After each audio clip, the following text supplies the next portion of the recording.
The radio crackled to life at 0300, pulling Technical Sergeant David Porter from a dreamless sleep.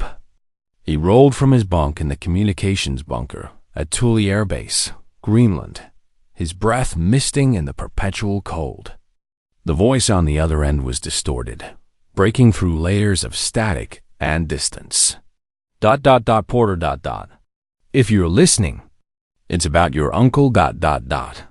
David's hand froze over the volume knob. He recognized that voice. Lieutenant Colonel James Brennan, retired. His uncle's closest friend from Vietnam. A man David had not heard from in 15 years. Uncle Robert passed 3 weeks ago. The transmission continued. Left you the cabin. Said you'd understand when you got there. Coordinates follow. The message ended with a string of numbers, then nothing but white noise. David replayed it twice, his mind racing. Uncle Robert had been a communications specialist in the Air Force, stationed at remote listening posts during the Cold War.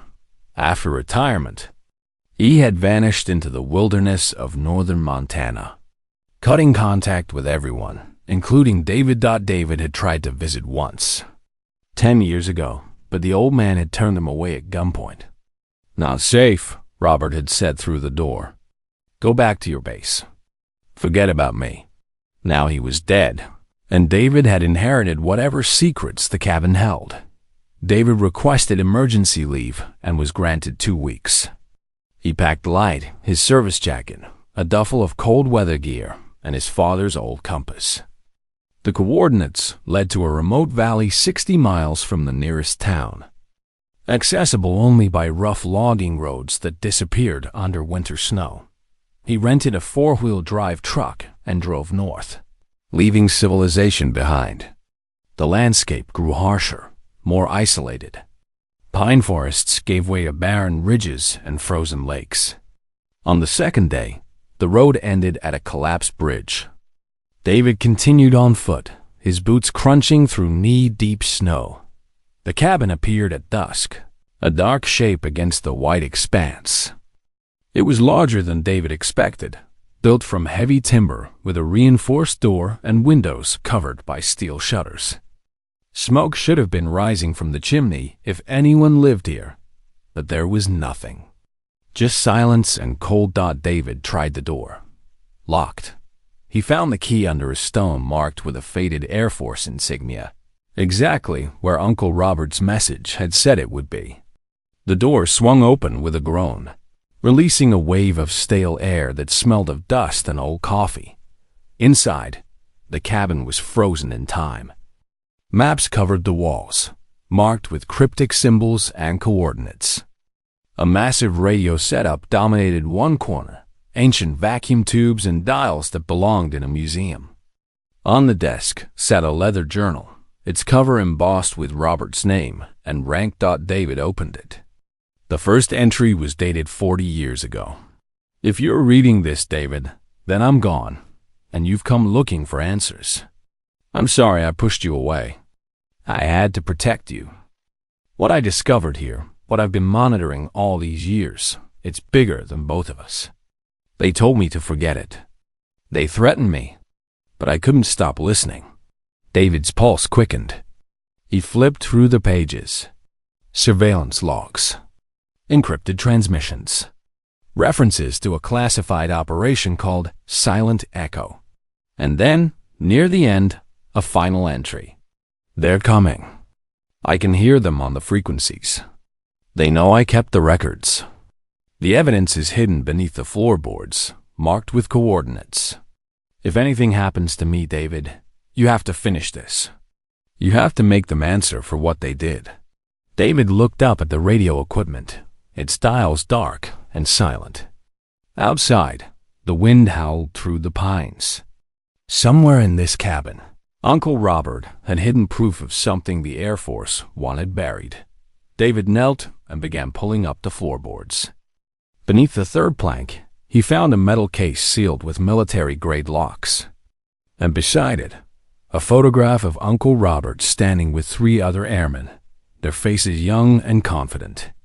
On the back, written in faded ink, Silent Echo Team 1976. We were supposed to disappear. David sat back, the case heavy in his hands. Whatever his uncle had been protecting, it had cost him 30 years of isolation. And now, that burden had passed to David. He opened the case and began to read. Part 2. The Silence Protocol. The documents inside the case were meticulous, organized with military precision. David spread them across the cabin's floor, his breath visible in the frigid air. Transmission logs, surveillance reports, and official memoranda, all stamped with classifications long since expired, but never declassified.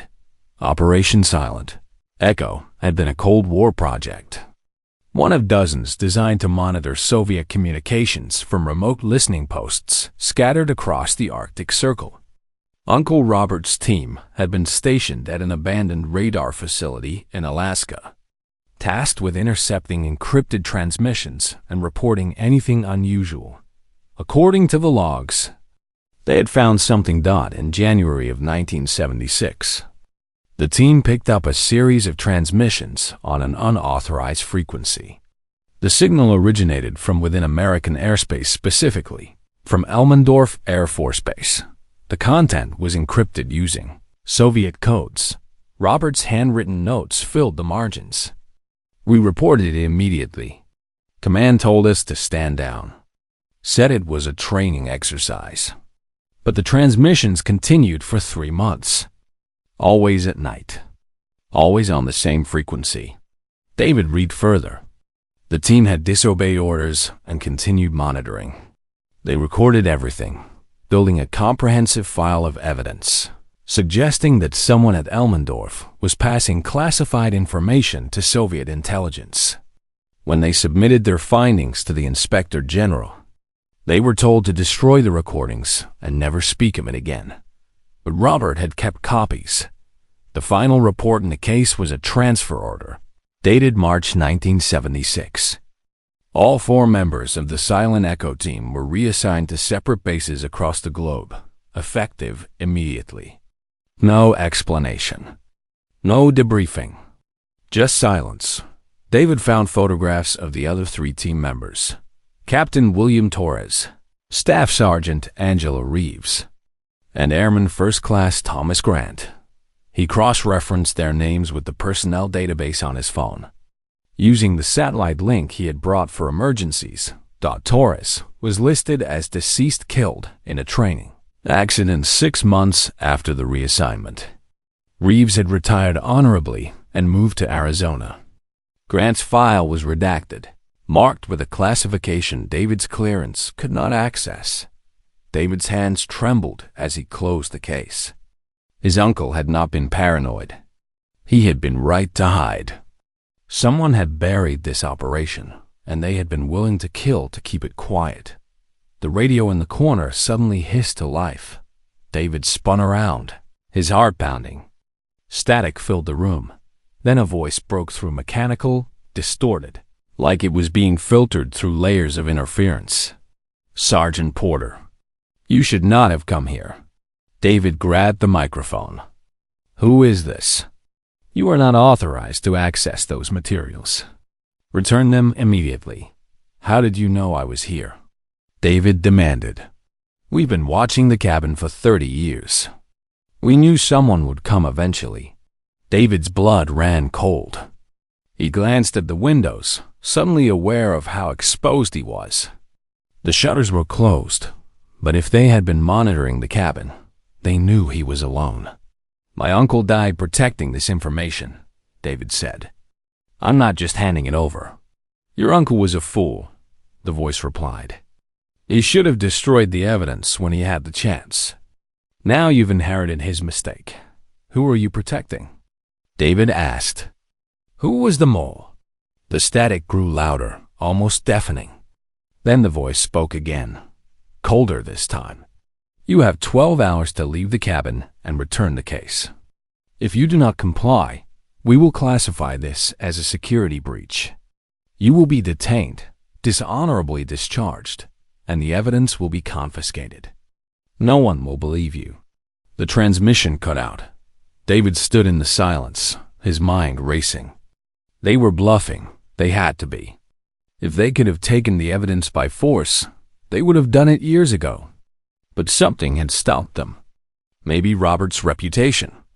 Maybe the risk of exposure. Now that leverage was gone, David grabbed the case and the journal. He could not stay here, but he also could not let this disappear. He needed to find the other team members, the ones still alive. Reeves in Arizona, and Grant, wherever he was. He stuffed the documents into his pack, sealed the cabin, and stepped out into the frozen night. The wind had died, leaving an eerie stillness. David scanned the tree line, half expecting to see figures moving through the shadows. Nothing. He started the long hike back to his truck, the case strapped to his chest. 12 hours. That was all the time he had to decide whether to fight or run. By the time he reached the vehicle, his decision was made. He would not run. Uncle Robert had spent 3 decades in silence, protecting the truth. David would make sure that silence finally ended. Part 3. The widow's warning. David drove straight through the night, pushing the rental truck south toward Arizona. He stopped only for gas and coffee, his mind replaying the radio transmission over and over. Someone had been watching the cabin. Someone with resources, authority, and a vested interest in keeping Silent Echo buried. He reached Tucson 2 days later, exhausted and wired on caffeine. Angela Reeves lived in a modest adobe house on the edge of the city, surrounded by desert scrub and saguaro cacti. David parked down the street and watched the house for an hour, looking for surveillance. For anything out of place. Nothing moved except a lizard sunning itself on the porch railing. David approached the front door and knocked. A woman answered, mid-60s, with silver hair pulled back in a tight bun. Her eyes were sharp, assessing him in an instant. Angela Reeves? David asked. Who's asking? Technical Sergeant David Porter. I'm Robert Hayes' nephew. Her expression shifted recognition, then grief, then something harder. He's dead, isn't he? 3 weeks ago, David confirmed. She stepped back and let him inside. The house was neat, sparsely decorated. Military discipline still evident in the way she kept her space. A framed photograph on the mantel showed a younger Angela in uniform, standing beside the same 3 airmen from the Silent Echo photo. You found the case, she said. It was not a question. How did you know? Because Robert told me he was leaving it to you. He called me 6 months ago. Said he was sick. Cancer. Said if anything happened, you come looking for answers. She sat down heavily. I told him to let it go. To burn the damn thing and die in peace. But he wouldn't. David set the case on the coffee table. He wanted the truth out there. The truth? Angela laughed bitterly. The truth got Torres killed. It cost me my career. It turned Robert into a ghost. What good is the truth if it destroys everyone who touches it? Someone was passing intelligence to the Soviets, David said. That matters. It mattered 40 years ago, Angela shot back. Now it's just ancient history. The people responsible are probably dead or retired. No one cares anymore. I care, David said quietly. Angela studied him, then sighed. You look like him, you know, Robert. Same stubborn eyes. She stood and walked to a cabinet, pulling out a bottle of whiskey and 2 glasses. She poured generous amounts and handed one to David. I'll tell you what I know, she said. But first, you need to understand what you're up against. She sat back down and took a long drink. After we reported the transmissions, they split us up. Torres was sent to a training base in Nevada. 6 months later, he was dead. Plane crash during a routine flight. The investigation called it pilot error. But Torres was one of the best pilots I ever knew. He didn't make mistakes. You think it was deliberate? I know it was, Angela said. Grant disappeared entirely. Last I heard, He was reassigned to some black site project. His file was scrubbed. Even his family couldn't find him. And me? They stuck me in a desk job for 10 years, shuffling paperwork in the basement of the Pentagon. They made sure I'd never fly again. And my uncle? Robert got lucky. He retired early, took his pension, and vanished. He was smart enough to know they'd be watching. So he spent the rest of his life hidden away, protecting that evidence. She gestured at the case. He thought someday it would matter, that someone would care enough to expose it.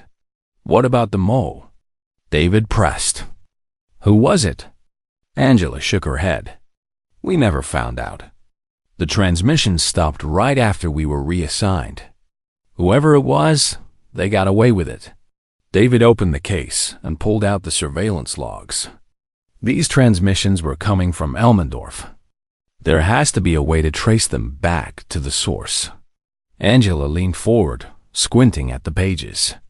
Maybe, but you'd need access to the original encryption keys, the duty rosters, She stopped, her face going pale. What? David asked. There's someone who might know, she said slowly. Colonel Harrison Wells. He was the base commander at Elmendorf during Silent Echo. He signed the order to shut us down. Where is he now? Retired. Lives in Virginia. But David, you need to be careful. If Wells was involved, or if he was protecting someone, he's not going to just hand over answers. I have to try, David said. Angela reached out and gripped his wrist. They already know you have the case. The second you show up at Wells' door, they'll be watching. You could lose everything, your career, your freedom, maybe your life. My uncle lost 30 years hiding from this, David said. I'm not going to let that be for nothing. Angela released him and sat back. Then you're a fool. Just like Robert. But there was something in her eyes, respect, maybe even hope. David finished his whiskey and stood. If I don't come back, make sure someone knows what happened. I will, Angela promised. And David? Be smarter than we were. He nodded and walked out into the desert heat, the case heavy in his hands. Virginia was 2,000 miles away. And somewhere between here and there, someone was waiting to stop him. Part 4. The General's deception. David flew into Dulles International and rented another car. This time, paying cash to avoid a digital trail. Colonel Harrison Wells lived in McLean, a wealthy suburb filled with retired military brass and government contractors. The house was a sprawling colonial with a manicured lawn and a flagpole in the front yard. David watched from across the street, noting the security cameras, the motion sensors, the way the curtains never moved. Wells was careful. That meant he had something to hide.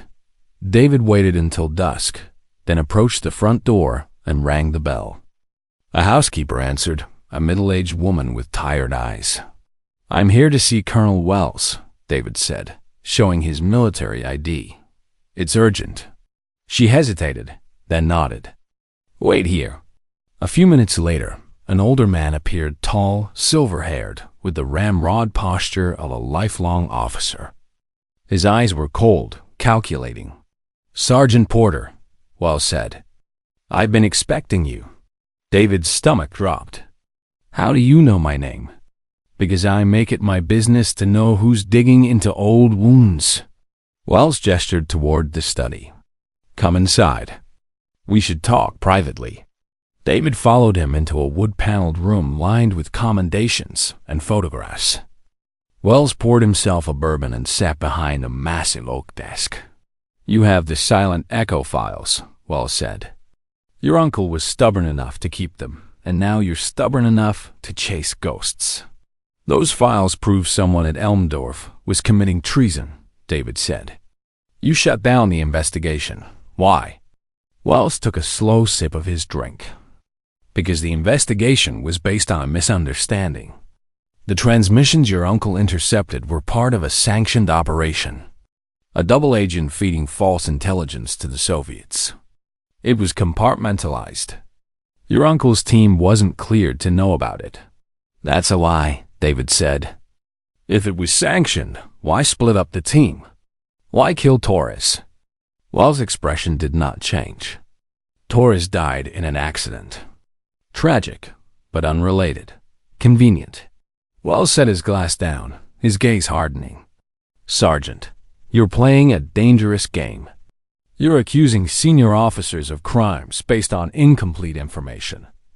If you continue down this path, you will destroy your career and accomplish nothing. I want the truth, David said.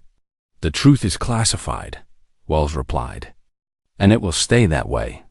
For national security. David stood, his fists clenched. My uncle spent 30 years in exile because of your lies.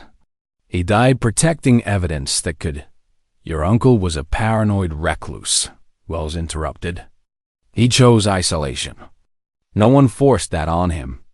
David leaned forward, his voice low and dangerous. You're protecting someone. I'm going to find out who. Wells smiled faintly. Good luck with that. You have no authority, no access, and no allies. The second you try to go public, you'll be branded a conspiracy theorist. The files will be confiscated, and you'll be dishonorably discharged. Is that really what you want? David turned and walked toward the door. As he reached it, Wells called out, One more thing, Sergeant. Your uncle made a mistake trusting you. Don't make the same mistake he did. David slammed the door behind him and walked to his car, his hands shaking with rage. Wells was lying. Every instinct told him that. But the general was right about one thing. David had no leverage. Not yet. He drove to a cheap motel and locked himself in a room.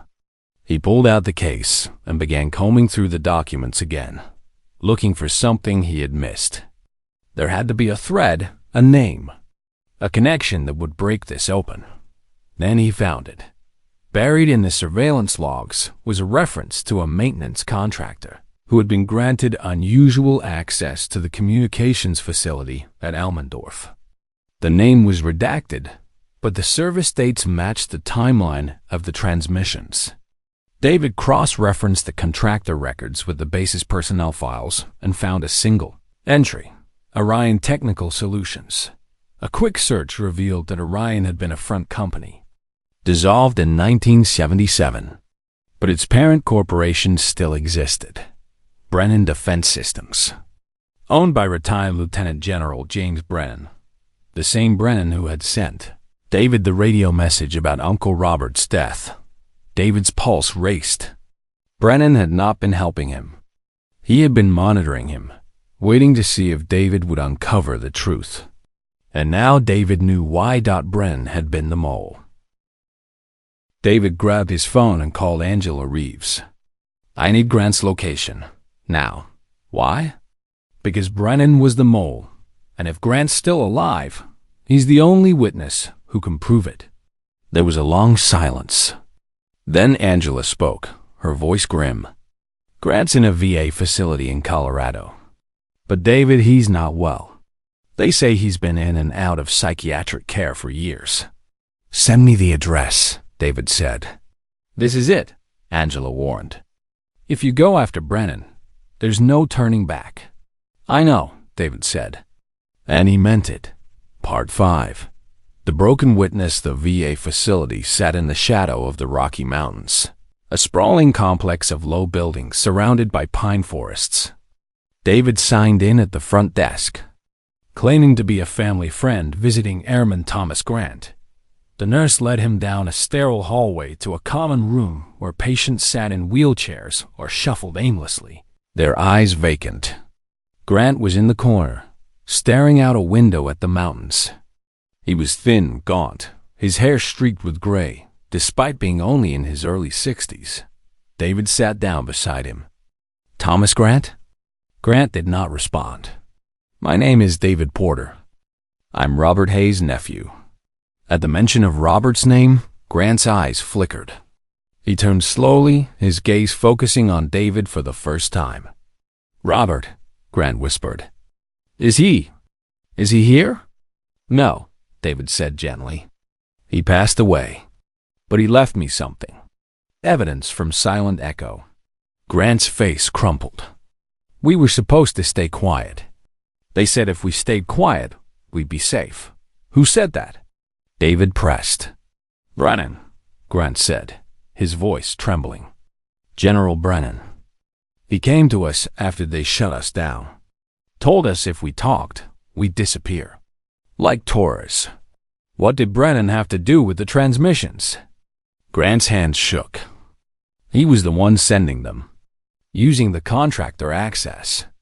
We didn't know it was him at first. We just knew someone was leaking intel. But when we reported it, Brennan was the one who killed the investigation. He had the power. He had the connections. Why? David asked. Why would he betray his country? Money, Grant said bitterly. The Soviets paid him. Hundreds of thousands. Maybe more. He used front companies to hide it. Orion was one of them. But we found the pattern. We had proof. What happened to the proof? Torres had the original recordings, Grant said. He was going to take them to the Senate Intelligence Committee, but he died before he could. After that, Brennan came to us. Said if we kept quiet, he'd leave us alone. Angela and I believed him. Robert didn't. He took his copies and disappeared. David leaned closer. Grant, I need you to testify. To go on record with what you know. Grant shook his head violently. No, I can't. They'll kill me. They killed Torres. They'll kill me too. Brennan's old, David said. He doesn't have the same power he used to. If we go public together, if we bring the evidence, you don't understand. Grant shouted, his voice echoing through the room. Other patients turned to stare. Brennan wasn't alone. There were others. People in the Pentagon. People in Congress. They're still there. They're still watching. A nurse appeared, her expression stern. You need to leave. You're upsetting him. David stood, but he pulled out a business card and pressed it into Grant's hand. If you change your mind, call me, please. Grant stared at the card, tears streaming down his face. I'm sorry, he whispered. I'm so sorry. David walked out of the facility, his chest tight with frustration. Grant was too broken, too afraid. He would not testify, which meant David was on his own. He sat in his car and called Angela. Grant won't help. He's too scared. I told you, Angela said. Brennan broke him. He broke all of us. Then I'll go to the press, David said. I'll take everything I have, and they'll discredit you, Angela interrupted. They'll call it a hoax. They'll bury you just like they buried us. David slammed his hand against the steering wheel. So what am I supposed to do? Just let Brennan get away with it? There was a long pause. Then Angela spoke, her voice hard. No, you do what Robert couldn't. You make them listen. How? By going to the one person Brennan can't control, Angela said. Senator Patricia Galloway. She chairs the Armed Services Committee. She's been pushing for transparency on Cold War operations. If anyone will listen, it's her. David exhaled slowly. All right. I'll try. David, Angela said. Be careful. Brennan knows you're coming. He'll do whatever it takes to stop you. I know, David said. And he hung up. He pulled out the case and looked at the documents one more time. This was it. The last chance to make his uncle's sacrifice mean something. He started the engine and headed east, toward Washington. Toward the Truth, Part 6. The senator's gambit. David arrived in Washington late at night and checked into a hotel under a false name. He could not risk being tracked. The next morning, he called Senator Galloway's office, using his military credentials to request an urgent meeting. The aide was skeptical, but when David mentioned Operation Silent Echo, the tone changed. Wait here, the aide said. 10 minutes later, David was transferred to the senator herself. Sergeant Porter, Galloway said, her voice brisk and commanding. You have 5 minutes to convince me why I should care about a 40-year-old surveillance operation. David took a breath. Because the man who committed treason during that operation is still alive, still protected, and still profiting from his crimes. Lieutenant General James Brennan sold intelligence to the Soviets and covered it up by silencing the team that discovered him. One of them is dead. The others are too afraid to speak. I have the proof. There was a pause. Come to my office. 2 o'clock. Bring everything. The line went dead. David spent the next few hours preparing. He organized the documents, highlighted the key transmissions, and rehearsed his testimony. At 1:50, he walked into the Hart Senate office building and was escorted to Galloway's office. She was a formidable woman in her late 50s, with steel gray hair and the bearing of someone who had spent decades fighting battles in committee rooms. She gestured for David to sit and listened without interruption as he laid out the evidence. When he finished, she leaned back in her chair. This is explosive. If it's true, it is true, David said. Then why hasn't anyone come forward before now? Because they were scared. Brennan had power. He still does. Galloway frowned. Brennan's retired. He doesn't hold office anymore. But he has connections, David said. Defense contracts worth millions. Political allies who owe him favors. He's protected. Galloway tapped her fingers on the desk. I'll need corroboration.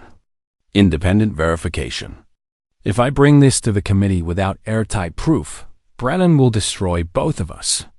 Angela Reeves will testify, David said. She's one of the original team members.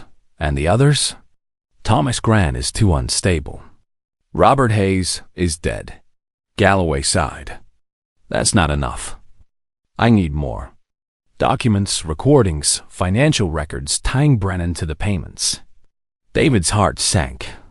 The financial records were never part of the file. My uncle didn't have access to them. Then we dig them up, Galloway said. I'll subpoena Orion Technical Solutions archives. If there's a money trail, we'll find it. But it'll take time. How much time? Weeks, maybe months. David stood. Brennan knows I'm here. He knows what I have. If we wait, he'll find a way to shut this down. Galloway met his gaze. Then we move fast. But you need to stay out of sight. If Brennan comes after you, this whole thing falls apart. David nodded. Understood. He left the office and headed back to his hotel, his mind racing. Weeks. Months. Could he stay hidden that long? Could he trust Galloway to follow through? That night, his phone rang. The number was blocked. David answered cautiously. Hello? Sergeant Porter. It was Brennan's voice, calm and cold. I hear you've been busy. David's blood ran cold. How did you get this number? I have resources, Brennan said. Resources you can't imagine. I know you met with Galloway. I know what you're trying to do. And I'm telling you now, it won't work. The evidence speaks for itself, David said. Evidence can be discredited, Brennan replied. Witnesses can be discredited. You're a decorated sergeant, but you're also the nephew of a paranoid recluse. People will believe what I tell them to believe. Not if the truth comes out. Brennan laughed softly. The truth is what I make it. But I'm not unreasonable, Sergeant. I'm willing to make you an offer. Walk away. Destroy the files. And I'll make sure you're transferred to a cushy assignment. Maybe a desk job at the Pentagon. Maybe an early promotion. You'll have a comfortable career, and you'll never have to worry about money. You're offering me a bribe, David said, his voice shaking with anger. I'm offering you a future, Brennan corrected. Take it, or watch everything you care about burn. The line went dead. David sat in the dark hotel room, his hands trembling. Brennan was desperate. That meant David was close. But it also meant the danger was real. He pulled out the case and looked at his uncle's journal one more time. On the last page, Robert had written a single sentence: "Do not let them win." David closed the journal and made his decision. He was not walking away. Not now. Not ever. Part 7. The final transmission. David knew he was running out of time. Brennan's call had been a warning, but it was also a threat. If David did not move fast, Brennan would find a way to silence him permanently. He called Angela Reeves. "I need you to come to Washington, now. What's happening?" "Galloway's preparing to subpoena the financial records, but Brennan knows. He's going to try to stop us. I need you on record before he can." Angela hesitated. "David, if I testify, he'll come after me." "He's already coming," David said. "The only way to stop him is to go public, together." There was a long silence. Then Angela spoke, her voice steady. "All right. I'll be there tomorrow." The next day, Angela flew into Reagan National. David met her at the airport, and they drove directly to Galloway's office. The senator had assembled a small team: her chief counsel, a military liaison, and a stenographer. They spent 3 hours taking Angela's testimony, recording every detail of Operation Silent Echo, the cover-up, and Brennan's role. When it was over, Galloway looked grim. "This is enough to open a formal investigation. But Brennan will fight back. He'll use every connection he has to bury this. Then we go public before he can," David said. "We leak it to the press." Galloway shook her head.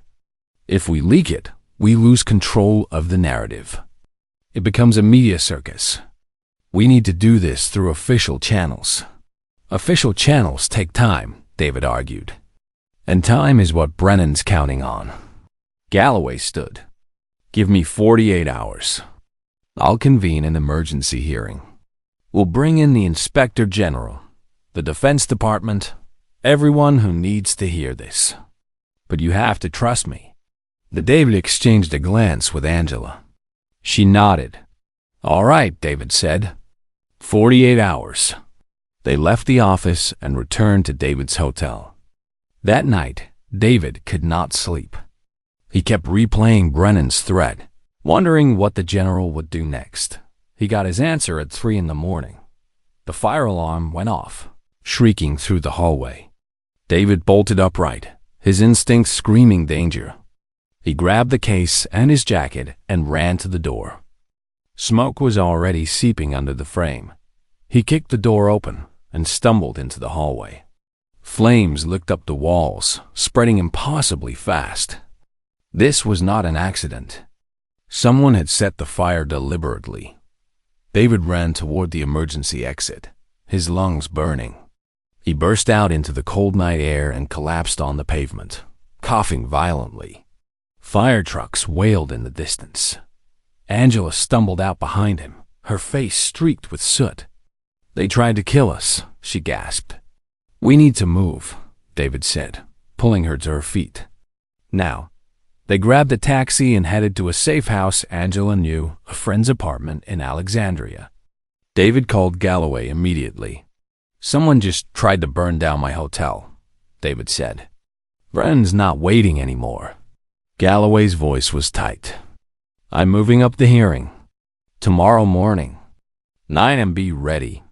"We will be," David said. The next morning, David and Angela arrived at the Russell Senate office building. The hearing room was packed: committee members, Defense Department officials, reporters. And sitting in the front row, calm and composed, was Lieutenant General James Brennan. Galloway opened the session. "We are here to investigate allegations of treason and conspiracy related to Operation Silent Echo. Sergeant Porter, please present your evidence." David stood and began his testimony. He laid out the surveillance logs, the transmission records, the cover-up. He spoke clearly, methodically, holding nothing back. When he finished, Galloway called Angela to the stand. She corroborated every detail, her voice unwavering. Then Galloway turned to Brennan. "General, you have been accused of transmitting classified intelligence to a foreign power. How do you respond?" Brennan stood, his expression calm. "These accusations are baseless. Operation Silent Echo was a sanctioned counterintelligence operation. The transmissions were authorized. The team was not cleared to know the full scope of the mission." "Then why was the team disbanded?" Galloway asked. "Why was Captain Torres killed?" "Torres died in an accident," Brennan said smoothly. "A tragic coincidence? And Orion Technical Solutions?" Galloway pressed. "A company you owned, which provided the access used to transmit the intelligence." Brennan's composure cracked for the first time. "That company was dissolved decades ago. There's no evidence linking it to." Galloway held up a file. "We subpoenaed the financial records. Payments totaling over $300,000 were transferred from a Soviet front company to Orion's accounts between 1975 and 1977. Your signature is on the transfer authorizations." The room erupted. Reporters shouted questions. Brennan's face went pale. "This hearing is adjourned," Galloway said. "General Brennan, you are under investigation for treason. Sergeant Porter, thank you for your service to the truth." David sat down, his hands shaking. It was over. Brennan was exposed. The truth was finally out. Part 8. The silence breaks. The investigation moved quickly. Within weeks, Brennan was formally charged with espionage and conspiracy. The financial records proved the payments. Angela's testimony corroborated the cover-up. And David's evidence, preserved for 30 years by his uncle, became the cornerstone of the case. Brennan's trial was a media sensation. The man who had once been a decorated general was now the face of Cold War betrayal. He was convicted on all counts and sentenced to 20 years in federal prison. David attended the sentencing. He sat in the gallery and watched as Brennan was led away in handcuffs. The general's eyes met his for a brief moment, cold and unrepentant. Then he was gone. Afterward, David walked out of the courthouse and found Angela waiting on the steps. "It's done," she said quietly. "Yeah," David replied. "It's done." They stood in silence for a moment. Then Angela smiled. "Robert would be proud." David nodded, his throat tight. "I hope so." Over the following months, the Air Force issued a formal apology to the Silent Echo team. Angela Reeves was awarded the Airman's Medal for her courage. Thomas Grant received full disability benefits and access to better care. And Robert Hayes was posthumously honored with the Meritorious Service Medal. David returned to Tully Air Base and resumed his duties. But something had changed. He no longer felt like he was just following orders. He was carrying on his uncle's legacy, protecting the truth, no matter the cost. One evening, David received a package in the mail. Inside was a letter from Grant. "Thank you for finishing what we started. Robert was right to trust you. I'm getting better. Slowly. Maybe one day I'll find peace. Until then, I'll remember that the truth mattered. That we mattered. Take care of yourself, Sergeant. And take care of the silence." David folded the letter and placed it in his locker beside his uncle's journal. Then he walked outside and looked up at the Arctic sky, vast and silent. The transmission was over. The truth had been heard.